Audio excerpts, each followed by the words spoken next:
The guy in the ascot is Bruce the Blog. It's not an ascot, by the way. But anyhow, and he's Bazzo, and you're watching Bruce the Blog with a scarf goes Bazzo. Good evening, everybody. You're an elitist. It's an ascot. That's right. I'm proud of it. So it's an ascot.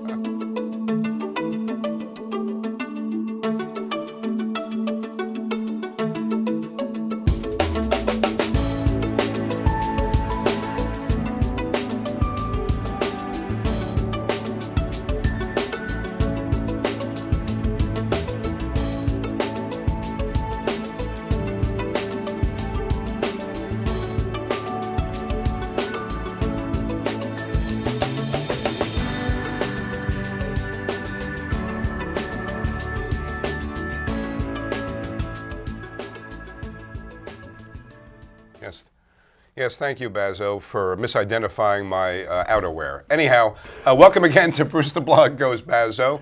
And we immediately want to welcome our guest, Ken Festa. Thank you. As you saw on the screen, Welcome, Ken's Ken. official... Welcome. Thank you. Welcome, Ken. Nice. Ken's official affiliation is New York Commercial Realty. So you know something?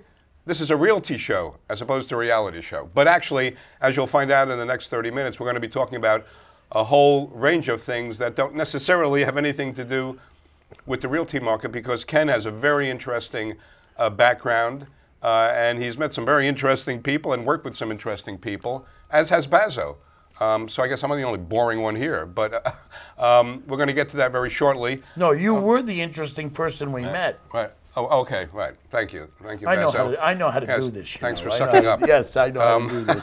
Anyhow, we always start off, Ken, by the way, with a salute of the week. So, and I do the salute of the week, and Bazzo does the salvo of the week. And He's the nice guy. And one of these days we have to, change that up. But today isn't that day.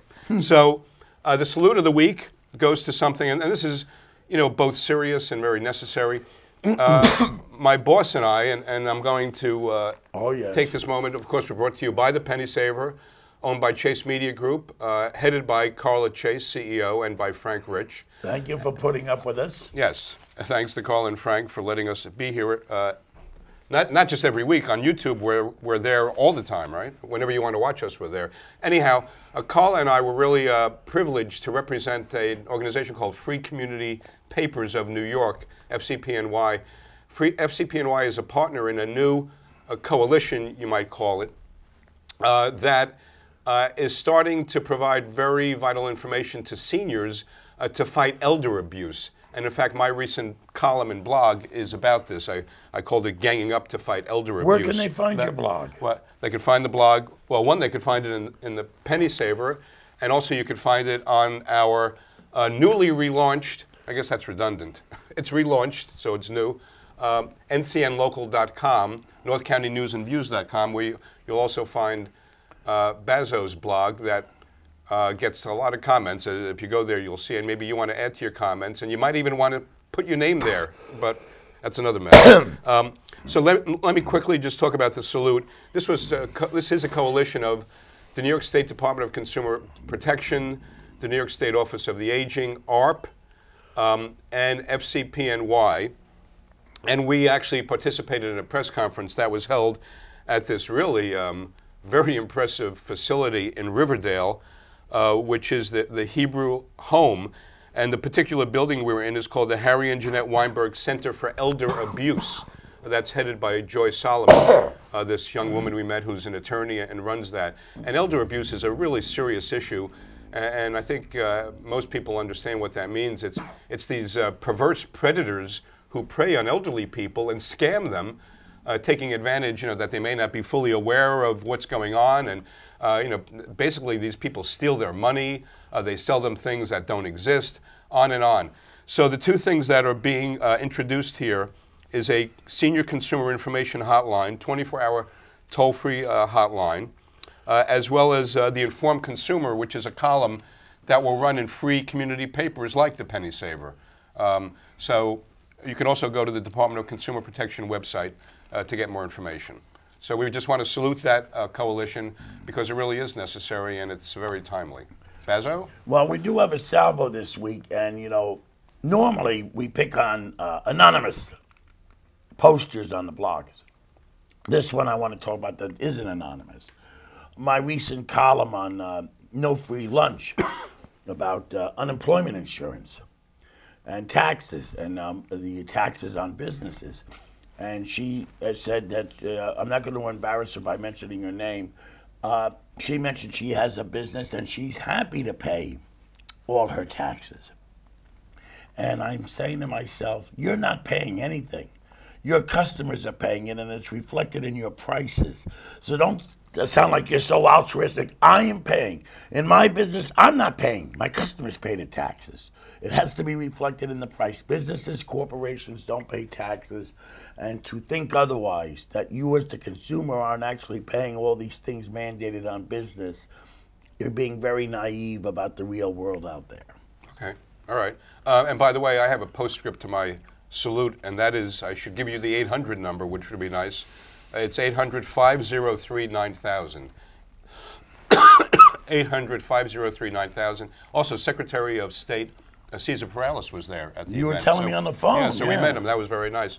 And also, we want to mention that upcoming shows, in this order, are going to feature as our guests State Assemblyman Steve Katz, Right. State Senator Greg Ball, right, and Peekskill City Councilman Darren Rigger. So as it stands now, yes. And when Darren's on, he's going to be talking about Super Tuesday results. Right, his show will be right after the Super Tuesday elections, when we should have a shakeout on the national scene. Right. Now, and by the way, I should state the obvious and excuse my coughing, which is one reason at least I have the scarf on. Is this your shameless promotion? Well, yeah, quickly, and then we'll get to Ken, who's sitting here very patiently.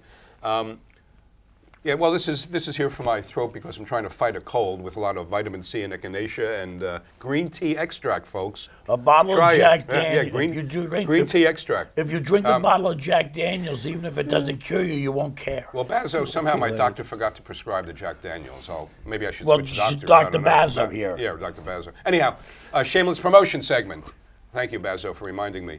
And I think when we talk with Ken, we're going to get into this same area because I know where his talents and interests lie.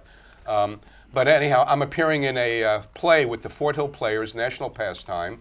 It's the weekends of March 16th and the following weekend, March 23rd, at the Rochambeau School in White Plains.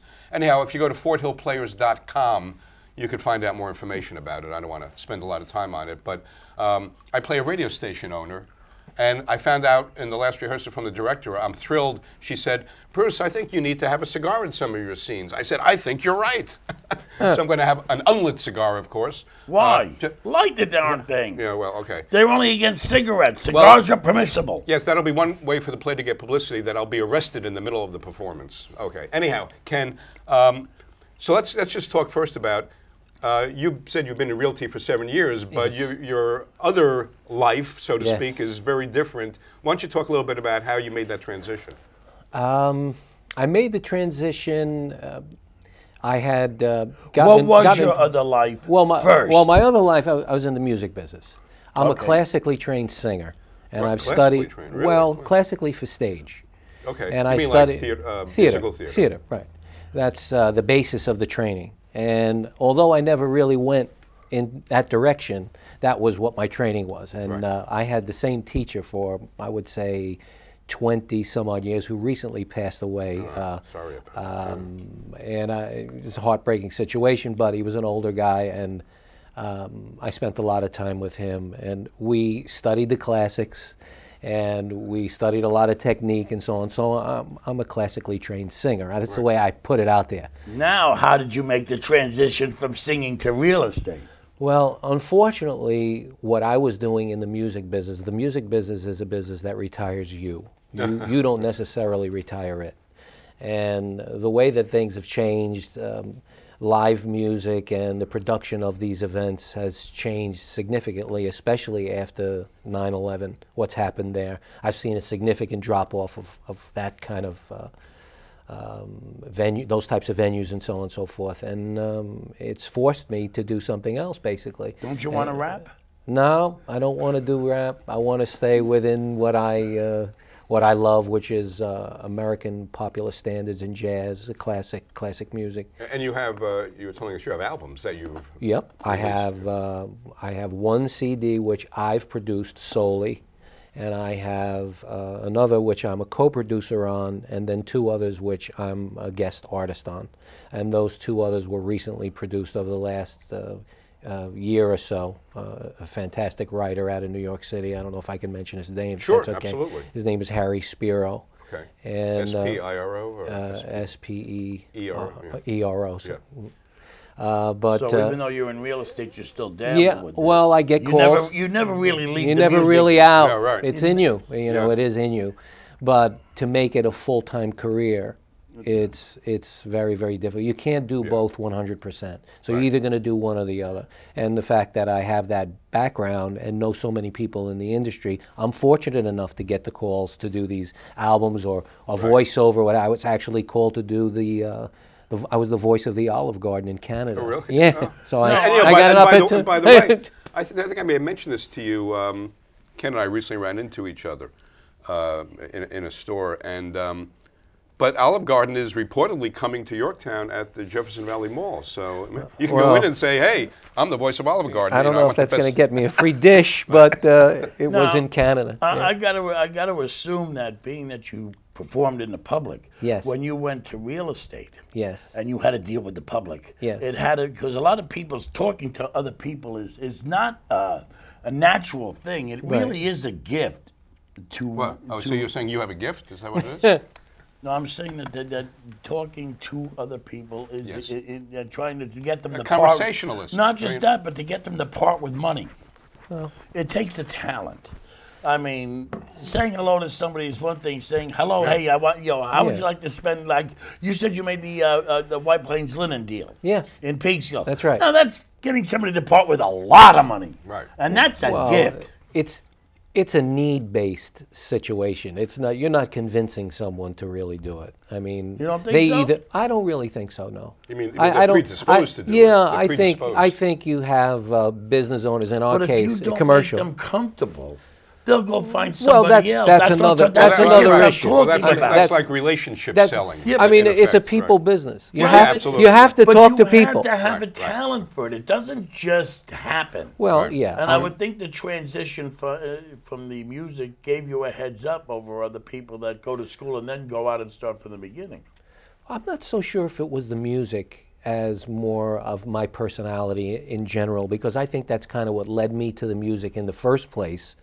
And my parents were like that. We're from Italy, and they're kind of open and warm, and I never had issues with talking to people, especially where I grew up in the Bronx and in Mount Vernon. I mean, you kind of had to negotiate. And by the way, doesn't you know what I that's mean? something I wanted to ask Ken. I mean, I've known you now several years through the chambers of commerce. Festa, isn't it? It's feast, right? Yeah, it means Festa's feast. It's a great feast. name. That's right. Yeah. It's feast. My family's from southern Italy, and my grandparents came here as immigrants, and they are the American dream. My grandfather was one of the first Italian-American police officers, I'm proud to say. Really? And Wow, is on the Wall of Honor impressive. at Ellis Island, along with my grandmother, Jenny. And I'm very, very great. pleased to see that, because I went a visit this past year with my sister, and we saw the placard, and it was really very special. He was a tough bird. I mean, he was a tough bird, mounted No, I police just got officer. to ask you right now, because I do want to get to your music. I think people, everybody just carries. Everybody connects with music. Yeah. Right. The commercial real estate Yes, market, yes. you were telling me off screen, is Yes. not like the housing market. It's actually got a plus side to it right now. Yeah, I think the commercial real estate market has several sectors. You know that some are vibrant and some aren't, and we're fortunate enough in this county to have a variety of that, like multifamily or industrial, office, retail. So we have a lot of different sectors that you can sell, and there are a couple of sectors that are on the uptick, and there are other sectors that aren't really doing so well. But you're seeing an uptick, is what you were telling me behind the scenes. I'm seeing an uptick in the users aspect of it. The industrial side of things is growing. I.e., we're talking about Mr. Botchman over at White Plains Linen, and I represented the sale of that building, 6 John Walsh Boulevard, and it was because of his expansion. You know, and that's typical of what we're seeing in the marketplace for people who are users that are expanding, their businesses are growing, and that's the asset class that they're going to buy. Now, I got to ask you a question. That's what we see. Right. I got to begin behind the scenes. I said about, obviously they're not having trouble getting money from banks, and he says a lot of them don't need banks. Do you think that's what's make the uptick, is that they don't have to go through the banks? Well, I don't necessarily say they don't need banks. Banks are at the center of our commerce. Right. I mean, we're a capitalist society, and that's what makes everything tick, the flow of money, the flow of credit. And some people are excluded from the marketplace because of the credit issues that they have. Right. And some people have been growing and don't necessarily need to go to a bank to get the financing to purchase what they need. Right. So they can use other means of doing it. And in commercial, and you in find commercial, that? I'm seeing that, yeah. I mean, there are other ways to go about it, and that seems to be an avenue that I've seen more frequently used over the course in time.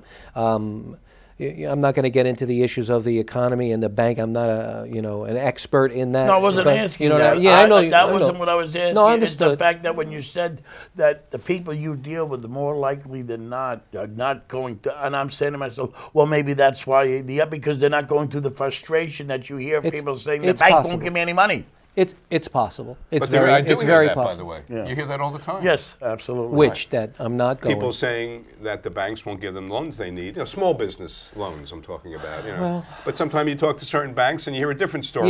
Yeah. And as you're saying, Ken, we don't know the individual situations Yes. of somebody walking in, what your what your past credit Right. history is. There's all kinds of variables. Yeah, there are a lot of I mean, look at variables. me. My credit's so bad, people don't take my cash. But they take your cab. Yeah, there you thank God go. for that. There you go. Right.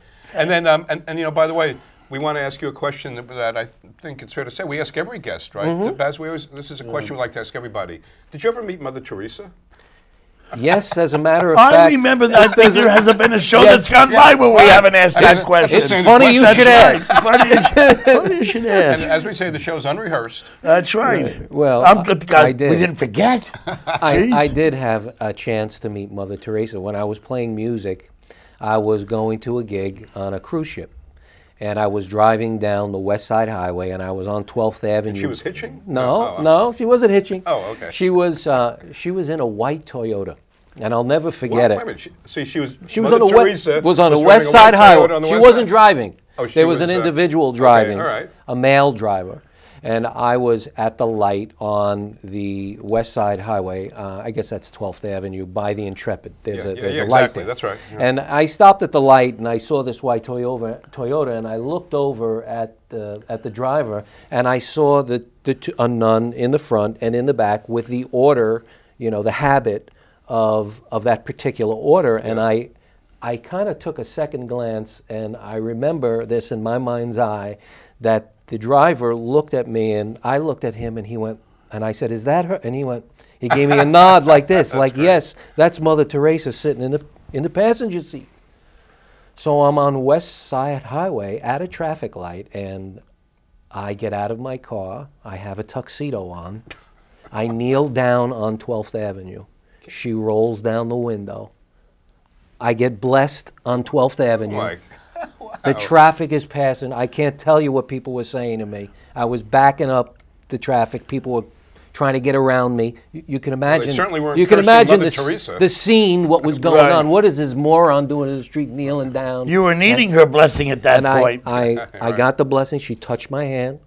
I got the blessing. what a I went story. to to kiss her. She rolled up the window and drove away. Yeah. And there I was standing in the middle of 12th Avenue in my tuxedo, and I was like, "What the heck just happened?" I was floating. I can imagine. And that's a story. You can't make this stuff Wow, up. no, I was that's floating around. I still am. Which Wow. gives us a good Wow. segue to your music now. You and I had a music teacher. Yes. I had a music teacher that compared my voice to Sinatra's. Yes. She said, "A Sinatra, you ain't." When he was still alive? Yes, when he was alive. I sound more like him now. Yeah, I know. Right. But anyway, the music industry Yes.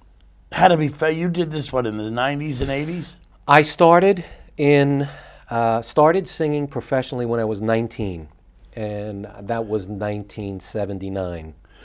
So I got opportunities In New York? In New York. So then you hit right at the crux Well, I was on the tail end of it. Yeah, yeah, right. Well, The tail thought- end. I was on the tail end of it. Yes, It was right, changing right. because I had been working in bands that do a lot of special events and a lot of parties and stuff like that. And it was a great training ground for a singer like me, because I'd be able to travel all over the place. I'd go to Brooklyn, Connecticut. I'd go really all these one night kind of things. Remember now were these private affairs? Like Some were weddings, private. bar mitzvahs, Some, that well, type of some, thing? Yeah, some. Right. But also restaurants or clubs. Some, and, yep, yeah. all kinds of stuff. Right. I actually did. If you remember the Grotto, the famous Yeah, Grotto. yeah, right. I used to do 6 nights a week there But- as a but- 19-year-old It's still kid. there. But No, it's a piano on Central Avenue. working Yeah. the Red Parrot in Studio 54, I still, that part of the 70s going Mm-hmm. into was still the main part of it. It didn't go out until really after the crack epidemic. Well, that's Because true. then that's when you started moving away from what you were doing. But even the Red Parrot not only had disco, it had a big band. I loved that the was band. the, Yeah, right, that big was band. the uniqueness I loved of I the remember band. the Red Parrot. the And- bandstand came out. I in the loved Based the on band. 57th? Yes, but Yeah. that was Great the band. uniqueness of it 57th, like in 10th, that yeah. it appealed to both groups. Right. And then Right. about the Red Parrot Orchestra made 3 albums. Yeah. No, they Yes, were great. right, I right. enjoyed Big it, band, and I I love used to that. go all the time. But And you it were was saying, again, off the screen, and that's why I like to keep people up to date what goes on when they're watching us talk.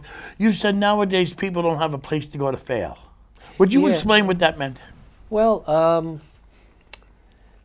for singers and musicians to really learn their craft like anything else, you have to get a show up and running. Right. I mean, it's a little different than just going to a place, a club, and singing some songs.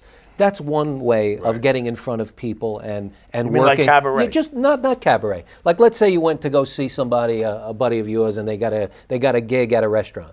And they went and did it, and they're going to come up and sing and so forth. And that's one way of getting up and really honing your craft, and that's the way most people start.